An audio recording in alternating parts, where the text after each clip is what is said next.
আজকে যারা এখানে সবাই সমস্ত কিছু ভুলে উপস্থিত হয়েছে, তাদেরকে আমি সকলকে জানাই শুভেচ্ছা এবং আমার কবিকে জানাই শ্রদ্ধাঞ্জলি।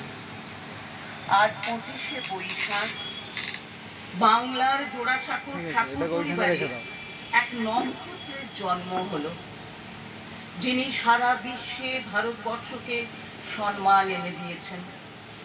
রত্নগর্ভা রবীন্দ্রনাথ ঠাকুরের মা ধন্য হলেন, মাইকের কাছে বলুন, নাহলে আওয়াজ আলোকিত হলেন।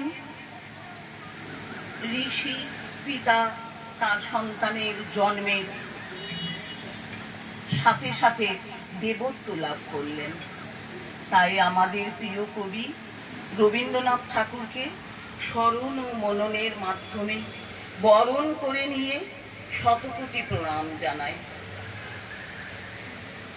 অপারেশন সিঁদুরের জন্য আমরা গর্বিত ভারতবাসী হিসেবে, কিন্তু আমাদের ভারতবর্ষকে রক্তাক্ত করতে চাইছে যারা, তাদের জন্য আমরা বিচলিত। এই মুহূর্তে কবি, আমাদের প্রাণের কবি, মনের কবি রবীন্দ্রনাথ ঠাকুরের যে রাবারি অফ দ্য সয়েল নামক গদ্যে মানুষের মাত্রা ছাড়া লোক যে পরিবেশকে নষ্ট করার জন্য দায়ী, সে কথা বলে গেছেন কবি রবীন্দ্রনাথ ঠাকুর। মানুষ আজ ভয়ঙ্কর পরিবেশ সংকটের মুখোমুখি। শেষ পর্যন্ত বিশ্বাস রেখেছেন কবি মানুষের প্রতি। তার কথা স্মরণ করে বিশ্বাস জাগিয়ে রাখার দায় আমাদের। তাই এই মুহূর্তে আমি তন্দ্রা ব্যানার্জির কথা অনুযায়ী গঙ্গা জলে গঙ্গা পুজো নয়, আমার লেখা একটা পাঠ, দ্রোহের নববর্ষে এসো হে বৈশাখ, এসো বাংলায়। নববর্ষের ভিটে হারারা জমি যেন পায়, যোগ্য মানুষ চাকরিটা যেন ফিরে পায়। নববর্ষের এই মঙ্গল দীপিকায় এসো হে বৈশাখ, এসো বাংলায়। এসো হে বৈশাখ, এসো বাংলায়। নববর্ষে ভালো থাকুক অভয়ার মা, যেখানে থাকুক ভালো থাকুক অভয়া।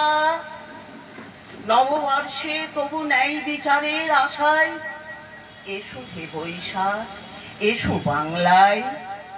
এসো হে বৈশাখ, এসো বাংলায়।